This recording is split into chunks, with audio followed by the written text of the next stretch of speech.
إن تنصروا الله ينصركم ويثبت أقدامكم.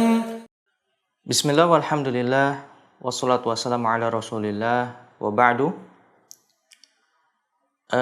Kali ini kita akan membahas tentang cara penulisan huruf hamzah. Huruf hamzah adalah huruf yang paling dalam makhrajnya. Sehingga paling sulit untuk diucapkan, sebagaimana Al-Imam Sibawayh mengatakan sautuha kat-tahawwu' atau kat-tahayyu'. Bahwasanya suaranya ini sebagaimana atau mirip dengan suara orang yang muntah. Ini saking sulitnya cara mengucapkan huruf hamzah, sehingga disebutlah ia dengan hamzah yang artinya adalah dorongan. Ini dari kata hamaza yang artinya mendorong, maka hamzatan artinya satu kali dorongan, karena memang mengucapkannya perlu energi ekstra. Seringkali huruf hamzah ini dalam pengucapan dia berubah-ubah sesuai dengan kemudahan dalam pengucapannya. Terkadang dihilangkan, terkadang diubah menjadi huruf mad, dan seterusnya. Maka demikian juga dalam hal penulisan. Bahwasanya huruf hamzah ini sering kali berubah seiring perubahan bunyi yang ada di sekitarnya.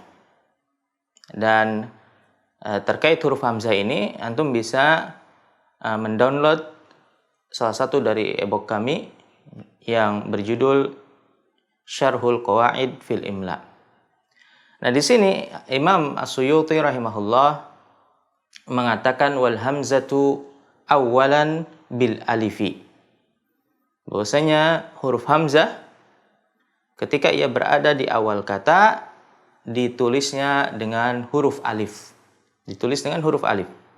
Dan ini berlaku secara mutlak, baik hamzah qat'i maupun hamzah wasal. Baik hamzahnya ini berharokat fathah, dhammah maupun kasrah, semuanya ditulis dengan huruf alif. Contoh untuk hamzah qat'i yang dia berharokat fathah, seperti lafadz ahmadu.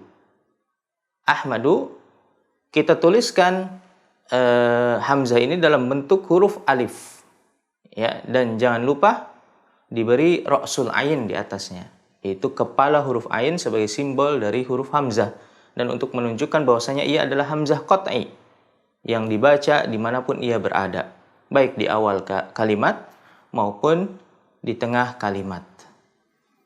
Kemudian contoh untuk hamzah wasal yang berharokat fathah seperti alhamdu, kita tuliskan hamzah tersebut dengan huruf alif tanpa ra'sul ain, tidak perlu kita tuliskan. Kenapa? Untuk menandakan bahwasanya dia hanya dibaca ketika di awal kalimat saja. Sedangkan ketika dia di tengah kalimat, maka tidak dibaca. Seperti walhamdulillah. Ada tulisannya berupa huruf alif, tapi tidak kita baca. Kemudian contoh untuk hamzah qat'i yang berharokat kasrah. Yang berharokat kasrah seperti Ibrahim, lafadz Ibrahim kita tulis dalam huruf alif dengan huruf alif, kemudian diberi ra'sul ain di bawahnya. Kemudian contoh untuk hamzah wasal yang berharokat kasrah seperti Iqra, kita tuliskan dalam bentuk huruf alif tanpa ra'sul ain. Contoh untuk hamzah qat'i yang berharokat dhammah seperti ummi, kita beri ra'sul ain di atasnya. Dan untuk hamzah wasal seperti ukhruj, tanpa ra'sul ain. Nah, demikian cara membaca atau menulis huruf hamzah ketika ia berada di awal kata. Dan Abu Hayyan memberikan alasan mengapa dia ditulis dalam bentuk huruf alif karena tidak ada bunyi yang mendahului hamzah tersebut sehingga mempengaruhi bentuknya. Maka dia dikembalikan kepada bentuk asalnya, yang mana asalnya hamzah itu awal mula dia adalah ditulis dengan huruf alif. Kemudian bagaimana jika hamzah ini diletakkan di tengah kata? Maka Al-Imam As-Suyuti rahimahullah melanjutkan wa wasatan sakinatan biharfi harakati matluwiha. Maka ketika dia berada di tengah kata dan dia kondisinya sukun, ya, hamzah tersebut kondisinya sukun, maka dia ditulis dengan huruf yang sejenis dengan harokat sebelumnya.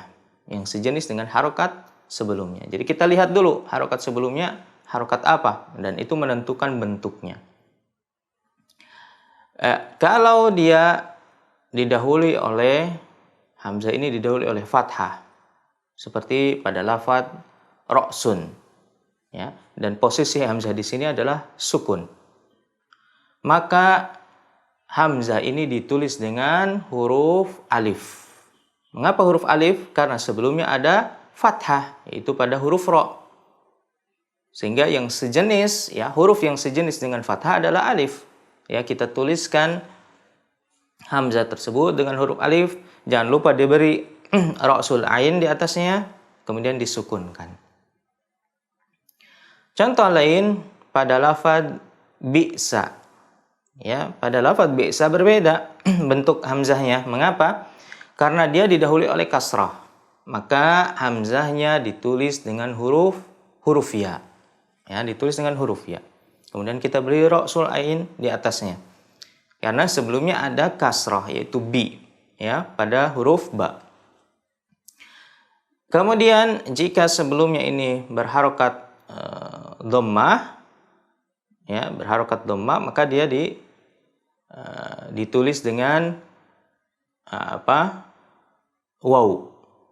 Ya, misalnya pada lafadz mu'minun. Mu'minun sebelum hamzah ini ada dhammah di atas huruf mim. Ya, maka hamzahnya ditulis dalam bentuk huruf waw karena yang sejenis dengan dhammah adalah waw. Ya, kemudian diberikan ra'sul ain di atas huruf waw tersebut, mu'minun.